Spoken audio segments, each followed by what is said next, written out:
Hi, my name is Rochelle, and I had the sleeve gastrectomy done June 7th. I was 275 pounds when I first started. Prior to surgery, I'd gotten down to 262, and now I have not weighed myself for a couple of weeks.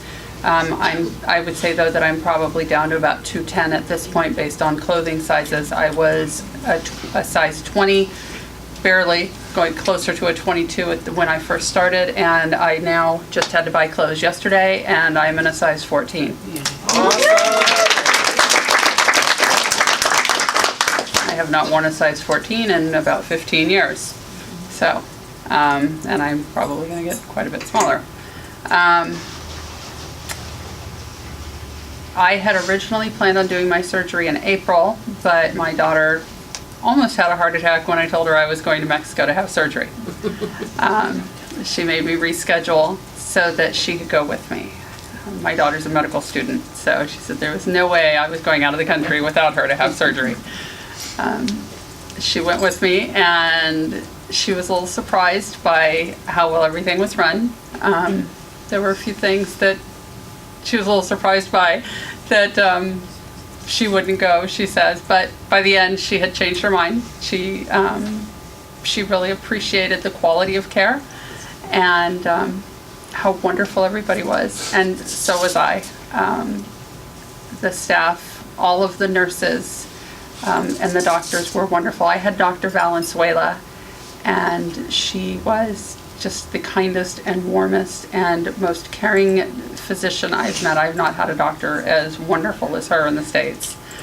All of the doctors, though, were there. They were always just wonderful and available to talk if you had any questions.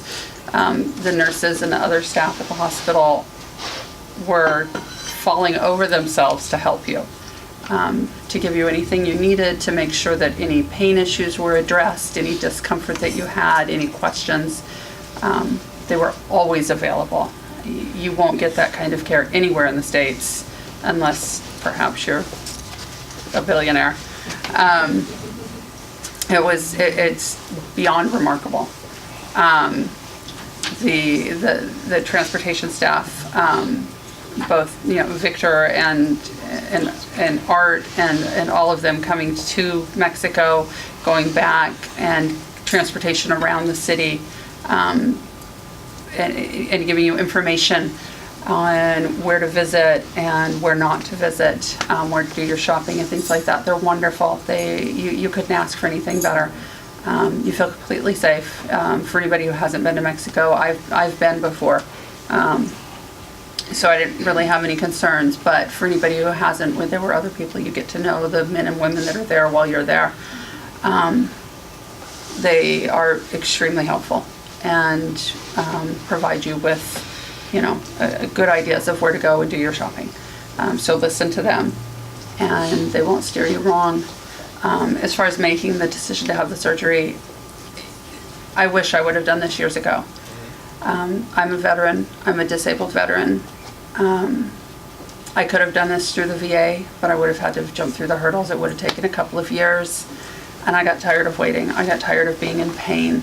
I still have medical issues, but losing 65 or 70 pounds has alleviated so many of the problems I had. I got to the point where I could barely walk up the stairs and barely get out of bed, and now I'm able to play with my grandson. It hasn't, like I said, taken care of everything.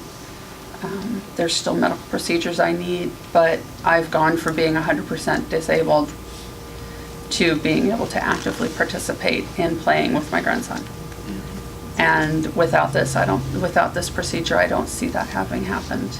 I would have just remained on medications to maintain my pain level at a tolerable level. So, yeah. As far as any other medical conditions, blood pressure has come down. I've stopped taking my blood pressure medications, completely off of them. Headaches that I was getting, I've had headaches most of my life. I've had one headache now since June. the pain is gone. So it's been a miracle. And I can't imagine going back to life prior to the surgery. The only thing I would bring up, there's a couple things I wanted to mention. One, hair loss is a big concern for people. It's something I don't see stressed enough. There's all these, try this miracle cure, that miracle cure. Make sure you're getting your nutrition. One of the big things is protein. Make sure you're getting your protein. I don't think that gets stressed enough. If you have these procedures done, there's a lot of stress to your body from having surgery. But if you're not getting the right nutrients, then you're going to lose your hair. That's where it comes from. And trying all of these other hair loss treatments and things, that's not what's going to work. It's the nutrients that you're not getting. After the surgery, it can be difficult to eat. So find those things that do work and get them in there. Immediately after the surgery, probably the first 2 weeks, I didn't want to eat anything. I was really uncomfortable. It wasn't so much painful, it's just discomfort. And even getting water in was hard. So take those sips, take that single little bite and do it. I set a timer to remind myself on my phone so that every 2 hours I ate at least a bite of food because I didn't want to. Back in the day when, prior to the surgery, I craved cheesecakes and that doesn't happen anymore. Now I have to remind myself, I haven't eaten. And make sure that first bite of food, I think I've seen it, I don't know if I've seen it on the NBC sites or where, but I see it in other places to make sure that the first thing you eat is the protein. Don't eat the French fries. Don't eat whatever else. Eat that protein first because it's so important. And drink water.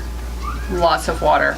I carry a bottle, plastic bottle that I keep, and I just fill it up. I know how many ounces it holds. It holds 21 ounces. I make sure that I drink at least 4 of those a day. That way I can monitor how much I'm drinking. I just carry it with me everywhere. So that way I know that I'm getting at least 80 ounces of water a day. If I want something else in addition to that, fine, but I make sure I go through that bottle every day 4 times. So find those snacks that you can eat. Keep healthy snacks. I keep things like cottage cheese in my refrigerator or, yogurt that's not, find the, higher quality ones that aren't filled with sugars, that are low sugar content if you need to have something in there if you can't eat it plain. Keep those kind of things around so that you can just grab them. And I can't eat a whole yogurt in one sitting, but I'll keep it in there so I can take a spoonful as I walk by so that I'm always getting something healthy with protein in it. I think that's really been what's kept me going. String cheese or, whatever, things like that. So, if you're considering the surgery, do it. Do it with NBC. They've been wonderful. The support is great. And the concerns for safety and efficacy, everybody that's been there that's here can tell you they're wonderful. And you will feel better. You'll wish you had done it sooner.